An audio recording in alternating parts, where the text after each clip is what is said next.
Investigation done by Fox News Channel's own Todd Starnes. Now, he says there is a war on religious liberty within the military and that the Christianity of service members is now coming under attack by the Obama administration. Now, the Pentagon has now gone on record explaining what will happen to any service member who is caught spreading his or her own faith. And the statement reads in part, religious proselytizing is not permitted within the Department of Defense. Court-martials and non-judicial punishments are decided on a case-by-case basis.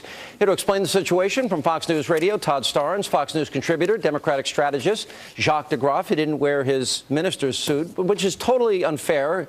It's an unfair advantage. It makes me look like I'm arguing with a man of the cloth. I'll leave God to settle that one. All right. This is a serious issue.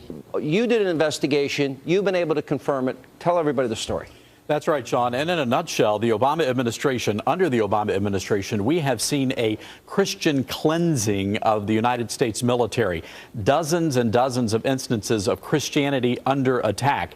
And this most recent incident occurred a few days ago when Mikey Weinstein, who is the head of the Military Religious Freedom Foundation, had a meeting at the Pentagon where he was urging them, the military, to enforce regulations that he believes would result in the court-martial of anyone proselytizing, sharing their faith. The military, the Pentagon, issued a statement to me on Monday. They said that proselytizing was against the Department of Defense regulations. After our story came out earlier today, they walked back that statement and they said that they do believe in sharing your faith, that soldiers are allowed to do that.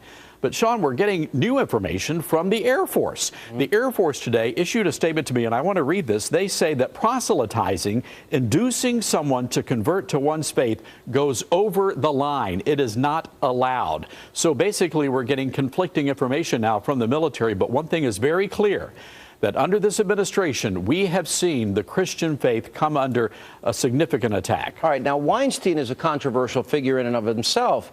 You know, he went, give us some of the reasons. He said that, for example, that it's a sedition and treason. That's right. And what other controversial things has he said? John, Mr. Weinstein said that the act of sharing one's faith, this proselytizing, is akin to spiritual rape. This is this is the wording he used at the Pentagon. Now, here's the question. He used it while selling this stupidity. Spiritual rape. Now, here's the question. This is the same Pentagon that invites Mr. Weinstein to come in and to give his view of things. But at the same time, they're banning people like Franklin Graham from the Pentagon's National Day of Prayer. They're banning people like Tony Perkins from the Family Research Council. Let me bring in Jacques. You are a minister. Okay. Now, you and I disagree on politics. But you know something? If you were serving in the military, and because we know how stressful all these kids are coming back from Iraq and Afghanistan, they have PTSD, the stress, the pressure. I went to church when I was in Iraq, and I've never been to a church service as moving as that in my life, because everybody in that service knew that their life was on the line and they could die the next day. It's an experience that you can't duplicate unless you're in a war area. I would love it if you were there to help these soldiers, to reach out to them, to share your faith, to give them comfort and hope and prayer. Forget our political disagreements. Well, we agree on this. The American military force is the greatest force in the history of the world. If you go to Arlington Cemetery and look on the headstones, you'll see crosses. You'll see Stars of David, because those people put their lives on the line for the rest of us to even have this conversation, exercising our freedom of speech and exercising the right to religion. Where we disagree is not on the need to protect that right for those in the military. We disagree on that proselytizing part.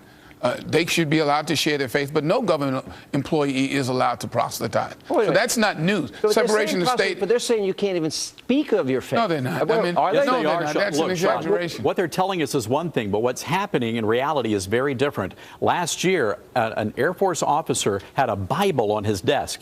He was told to remove that Bible because it might give the appearance that he was endorsing a specific faith. And earlier today, at the National Day of Prayer event, Rear Admiral William Lee scrubbed his prepared remarks, and he told people there is a storm coming. He said that there are instances that faith is in fact under attack in the military, and he asked people to pray for the soldiers because of what they're having to deal with in the military. This is a little scary. You got to admit, if you can't speak freely, I mean, that's right. Somebody doesn't want to hear it, just say, I don't want to hear it.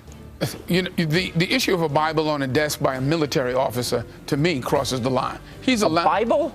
On his desk says wrong to with that? anyone coming in who is not a Christian that this officer endorses this religion. So what? That's not So what? That's not separation of church and state. Well, that has If he nothing- wants it on his desk, if he wants to keep it in his desk, if he wants it on his nightstand, but I think it crosses the line. He's on a battlefield and they're in a That's break. not and he what I reads his said. Bible, That's and on not his what I desk, said. It does the same thing. No, it's not the same thing. Oh, but at any rate, we got to go quick. John, real quick, this admiral said he wanted to send a Bible to a soldier who had attempted suicide, and he went ahead and sent it anyway, even though he knew that he was going to get a letter from the lawyer saying, hey, you crossed the line. I hope somebody takes this to court. at the end of the day, all of those soldiers carry our currency, and on it says, "In God we trust," and I believe He'll settle Yeah, this. but you may not mention it, or else you get court-martialed. He'll settle this. All right.